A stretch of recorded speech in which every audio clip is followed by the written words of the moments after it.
right, welcome to our second sales call of the year, the second one in January. And today we are going to be talking about how to add on to services that you already render, how to make those better, and how to actually make those profitable. From practitioner to problem solver. So things that we already know, our expertise, how are we turning that into dollars, right? How can we take what we already have learned in school, but is obviously likely not going to be reimbursed, and turn that into visits? How can we use that to help our patients, but also make that profitable for our own practice? So that's where we're going to be talking today. So where I started with this, actually, even before this kid, I read a book, and it was called Ballistic, and it is a really cool book. It's about sports performance and obviously ballistics, but how do they measure those ballistics? Well, it's all about force plates. So funny enough, my husband was actually the one who was like, "You need to read this book. It would be fantastic." And so I did. I listened to it, and was just blown away by the metrics and the data that they're pulling from these sports plates, and not just that, but like how they're using that to integrate these players into sports, and how we can use that to prevent injury, because that's the biggest goal of my practice here in Dripping Springs, is how many kids can I prevent from getting injured, from having non-contact ACL, MCL, meniscal tears through my practice by things that we can utilize, right? And so actually, a therapist that's mentioned in that book works for Vault. And his name is Zach, and he reached out to me just as a cold call of like, "Hey, have you seen these products?" Now, probably I like Googled it and clicked on it. We're real big into all of that tracking and how we get in those networks here at Concierge Orthopedics. But he was the one who called me and was like, "Hey, would you want to look at these things?" So I had someone come out and show me the tech, and then I ended up actually purchasing it. You rent it through Vol, but that's the backstory of how I ended up with this tech to start with. But I immediately knew this is only as good as the tech is only as good as I am at applying it, if that makes sense. And like, I can't just pay for all this extra these toys, but then not have a return on that investment. So how am I going to get from point A to B, right? So that's where where mindset was when I started this. So I had a 16-year-old football player. He came in, and I've treated him for years and years. And I feel let me just say, I feel very capable of treating this kid. Like, I feel like I can give him great care. But I also felt like there was always like I always could do more. There's always something missing. Like, why does he keep coming back with this hamstring strain? Why is it always on the left side? And so when he came in, I had just gotten like the handheld dynamometer and the force plates. And I was able to take measurements from those different series of tests, from hamstring just strength, as well as how he's jumping, bilateral and unilateral. And I was able to pull out some different metrics that we were able to utilize to change some of his programming. So it's like I said, it's stuff I already knew, it's stuff that was already there, but I'm able to just really hone in on it specifically. Like, what are these measurements? What do they mean to him? And that's actually the report that I send each kid that jumps on the plates, is what this means to you. That's the title of the report, because that's what matters, right? Is what they're going to get out of it, how they're going to get better from it. So then I started thinking, this isn't just tech, this is an opportunity, right? This is an opportunity for my town to be able to help more and more of these athletes. So it's not a lack of skill, it's really how we are thinking about it. Because Mhm. you can sit in a just regular insurance-based physical therapy clinic and listen to conversations of all of these things these PTs are doing for people, like balance testing. They're talking about what their home looks like. They're educating their caregivers. How do you do transfers? In the sports world, we're teaching warm-ups. We're communicating with their coaches. All of these things, we are the best equipped at doing it, and we're already doing it, but we're not thinking about it, I think, in the right way to monetize it. Mhm. So in traditional physical therapy clinics, a lot of these challenges are a little bit more applicable to y'all. So productivity with concierge orthopedics, you actually don't have productivity standards. Like, you don't have a minimum, but you sure enough do in I mean, when I was doing things 20 years ago, I had 60, as a new grad, I had to have 60 patients a week. So it's 12 a day, which now that wouldn't even keep your lights on, right? You've got system constraints. The whole reason I started concierge orthopedics was because I was dry needling someone's hip, and they had a script for their back. And they said, someone said, you can't do that. You can only do the back. And I said, no. Mm-mm. So, but that's what you're dealing with in the corporate world, right? And then, of course, reimbursement. Like I said a second ago, 60 visits a week wouldn't cut it anymore because reimbursement continues to decline. But also, what I feel, even within our company, is we likely have providers that do feel underutilized. They know that they have this skill set, they know that they have something they can offer, but they just don't know how to translate it from here to there, to get it to the patient. And so that's what I want to talk about today.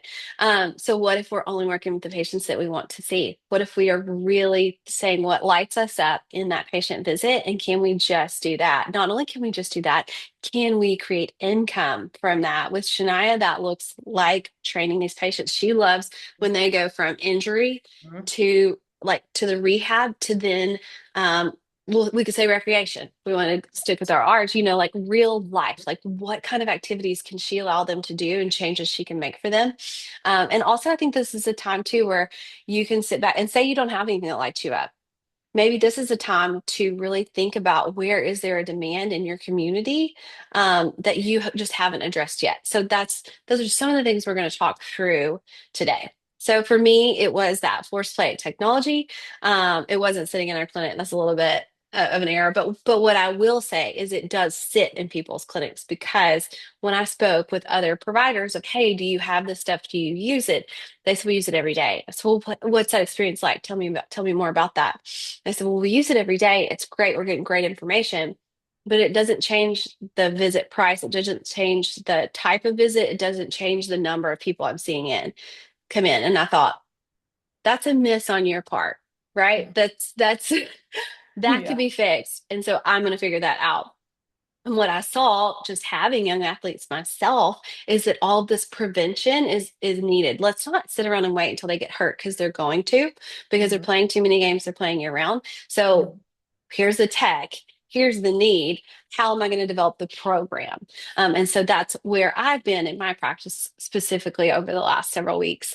And so I have a program structure where they come in, we do an assessment, and then they'll Mhm. do a 4 to 6 week training, and that can look different for each athlete. So that can be where they have to complete a home exercise program X amount of times, or it can be they still do the program, but they come in once a week, and then we're going to reassess at the end. So that's going to range from the basic 375 all the way up to 1200 plus, because you made a believer out of them after this, right? Like, Mhm. not only are they like telling you things are good, you're actually seeing the data. So you're Mhm. actually proving it to that parent, like this is worth it because this is better than even at $1,200. That's a lot less than it costs to go to the ER with a ankle sprain, So that's something to think about. And so even just with the first month of me word of mouth, I pay $300 a month to rent all of this tech. The very first month, it was $500 a visit specifically just for force place assessment. And that is without me having literature yet and launching ad campaigns. So now I predict that that will look completely different if we talk about this again next year. Oh yeah. And so you're getting these parents that are, oh, they're listening to me. They care. This doctor of physical therapy really cares and understands that these kids are going to get hurt and they're going to help me with this. You're getting referrals like in my area, I'm the only one that has these. And so if you want to get this assessment, you're coming to me, even from other providers, right? And what really focusing on is that value. So what kind of value am I giving? You sell that experience, that value. Um, like I was reading today in Reset. I don't know if you started it yet, Shania, the goal of the goal. And Mhm. it's like, what are we really trying? Like if you closed your eyes and Mhm. you had hit all of your goals, what kinds of things would you tell me? And for me as a parent, that's like my kid has control when he falls. My kid has a home exercise program he feels confident with. So like when Mhm. I can hone in on those and deliver that to the patient and to the athlete, like that, they're just, where do I sign? Here's my credit card, you know? Mhm. Okay, so we're going to go through these four questions. Shania, I'm going to have you do this. Maybe we'll come out with some new services at the other end of this call. Let's Love see. it. Love Okay, so what do you know? So, and we kind of talked about yours a little bit. So, it. if you can use that experience, or if you want to think of a different skill set you have, you can absolutely do that. So, not just certifications, but what would you say that you're best at? Best kind of, um, what are you best at problem solving, Shania? I think like exercise modification is definitely like my strong suit. So for instance, today I had someone I trained shortly before this call came in with low back pain. So like keeping the program the same would have done them a disservice, but today I was their personal trainer, not their PT. Again, so we got a session booked for what's going Good. on today. So I think that's like a big thing that we can really do is like, yes, these force plates someone might not come in with an injury, but you assess them and you're like, oh, there's discrepancy. And they're like, oh, ding, ding, this actually was bothering me. And then that's what today kind of evolved into. I was like, oh, can you try this and see? And then the patient was like, oh, yeah, I actually did the worm over the weekend. And then I was holding a dumbbell and doing like random stuff. But like, she came in and was like, yeah, my back's hurting. I think I slept weird. And then it was like all these like bells and whistles going off. So for me, like really like being able to modify like on the fly and use my expertise, having been a personal trainer longer than a physical therapist, they go hand in hand. So like today, the selling point was, okay, we're here to train. What are we going to do in this session that's going to, make you feel better, when you walk out than when you walked in? But then B, like, okay, what are we going to do next so that I'm doing you a solid service? We're going to book a physical therapy appointment when she's back from traveling. So it really is a way to like not pigeonhole. I love how you said, like, and you've really opened my eyes up to this too. Like, you were treating that person, you dry needle their hip, they were coming for their back. It's the same deal with this. Like, it's not just the back, like, it's a lot of posture. So, like, we delved into, like, is your seat in your car set up appropriately? And, like, we are literally humans trying to help people. We're not in here, just for the revenue. And I think when we have restrictions on productivity and things, we get in the mindset of like, okay, they're here for this, we must do this. There's so many things that go into it. So I think like my expertise truly lies in the fitness side of things and being able to modify on the fly and like not feel scared to be like, hey, like I think you need this and let's do Hmm. this. So it's a really good revenue draw too. Yeah, yeah. And so, who would you say needs that? Everyone. A lot of people. So I think that's where like we can really help with like the prevention piece. So I think for you, like looking at the vault force plates, like there's probably a whole team of athletes that like have no idea what's going on, but like they're laying in bed at night using, excessive amounts of icy hot on their shoulder or, doing things. And it might be something down the chain that they never even considered. So Hmm. like I think the big thing is yes, it is a prevention mechanism and truly everyone can benefit. I mean, sure if you or I even hopped on those plates, we'd find something. So I love this. Yeah, yeah. And so Shania said, extras modifications, anybody active can do it, Mhm. or maybe even if we went with the athlete route, since we're kind of Love talking that. about athletes. Mhm. So how could you package it? For me, that looked like post assessments with some treatments in between. Mhm. But with you, have you thought about that? Like offering, like that could be offering modifications of training. Mhm. Like how would you package something like that? So I think a big thing too is like follow up. So I know we've talked about this in the past, but I'm really trying to be better about like weekly check-ins with people. People who I train and treat regularly, obviously, as do you, you can talk to them during the session. But those who maybe we've like discharged, but we still want to make sure they're on point, like weekly check-ins have been something that I've really tried to work on this year in particular. And I have someone who checks in with me every single week. With regard to just staying on track with exercise, is there anything going on? Is, her knee bothering her? Is she good? So it's just another like not necessarily a metric base, but more of like them feeling heard and feeling like they're staying on track. And it adds another layer of accountability so that they keep doing it. So that's why I really like the 4 week program too with you, Kelly. And I was going to ask like what dictates 4 versus 6 for you? Have you thought about that?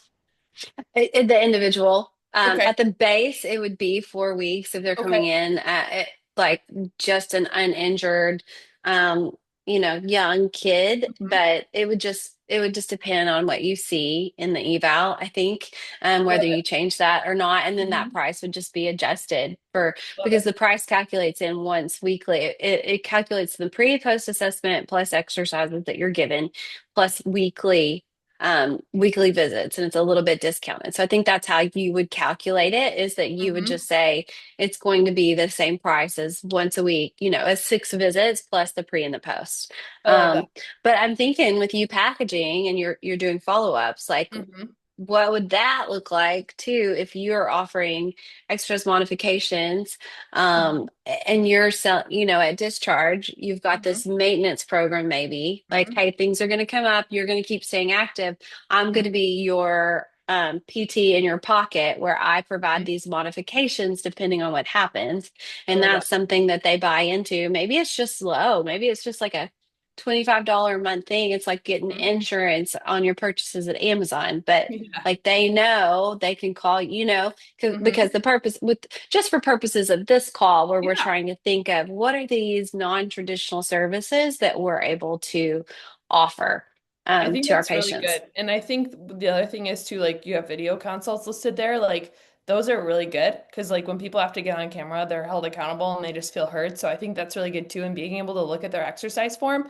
I think that's Mm-hmm, another thing I didn't mention. Like I am a form guru. Like I literally will break down form in every single movement when I'm either coaching you in person or, doing it from afar. And I think like if we can use our expertise as clinicians about exercise form, so when they go back to sport or back to activity, like that's awesome. So maybe it's, mm-hmm, that weekly check-in monthly membership, but we're just checking out their form. It might not even be mm-hmm. a full program revamp. It's like, hey, go do those deadlifts. Let me see what they look like. Yeah, yeah. If that's something y'all work, if they came in with back pain and their goal, Hmm. hey, if we're going to make the goal about the goal, their goal is they want to pick up their grandkids and they also want to be active in the gym. So like, let me look at it and let Yeah. me check in with that. Hmm. And you know what? That looks really easy. So why are we not doing more, doing it this way? Yep, Yeah. exactly. And so for an investment wise, I would think with you right now, that would just Hmm. be telling people about it with Hmm. that, and that's the thing, right? It's like I have a $300 a month investment. To me that's big Hmm. ish, Hmm. but it doesn't have to be. Like this Right. program that we just literally on the fly created Hmm. is just you creating a flyer and some Yep. education to people, and that's Hmm. that's the point, right? Is for what kind of things can people, specifically our providers that are already with us, come up with that they can offer that they're likely already doing, but what if Hmm. they could do more of it? How happy would that make them? How many more people they could help with, And I also think like too, like I've been doing, which I didn't mention, like exercise assessments like during visits. So like this Friday, I have like this 20-minute exercise assessment. And like normally, and I feel like we're all guilty of this, I would have done that for free. I just been like, okay, Yep. I'm seeing you for this now, because this person texted me and they're like, hey, he's like, can you go over my form? I think, I need to look at these moves. And, before I would have been like, oh yeah, we'll just, do that. But like it's a 30-minute session. So we booked an extra 20 minutes and it's going to be literally just me looking at exercise form on any moves with the barbell or dumbbells that this specific patient wants to go over. So when he goes and lifts on his own, he doesn't flare up his shoulder again. So I think that's something too that I want to package into a monthly subscription because I feel like people are doing it a la carte, but if we get a better cadence, it would A, reduce the risk of re-injury, and B, make them feel heard and accountable. So I love that, Kelly. Thank you. It's just Oh, you're well, this getting is my good wheels timing. spinning. Yeah. Yeah, this is good. And you Yeah. literally can do this with anybody. I had someone Mhm. just ask recently about vestibular because our patients with vestibular problems, there comes a lot of anxiety and a lot of I need you now kind of Mhm. mentality, which they actually need during that treatment time when the Right. flare-up's really big. Hmm. And so a provider said, can I do some kind of like on call almost program? Hmm. Absolutely. We've got some lymphatic therapists. We have one up in Pennsylvania. And so that's, a lot of that stuff is already outside of traditional care. Maybe Hmm. that's education, maybe that's once weekly, different things like that. That's something that Naomi, I'm sure, could offer. Hmm. That runner's optimization, you could just substitute that with like lifters optimization, Oh like yeah, Shania is for saying, sure. like, yeah, where you're doing that one analysis or eval, and then you're having these follow-up sessions. Now those could be in person or virtual. Love that. So it's just, I mean, like, what kind of difference would $2,400 a month be for you for $1,800? That's Hmm. something to really think about. Like that could be a game changer, right? Like that's a mortgage payment. And I think Hmm. we're sitting on some mortgage payments Oh, for sure. as providers because there's so many things that we're able to offer that people just don't know about. And that's because we're not telling them about it. So Mhm. that's bad on us. It's our responsibility to do Yeah. that as providers. And in my case, there are lots of patients out there. They're just not injured yet. I don't want them to get injured. No. I want to get them before, you know? Hmm. Yeah. Love it. And so Shania and I just did this for herself, but I would love for you to take this, Shania, and actually have something in writing, maybe make a flyer, Oh, maybe yeah.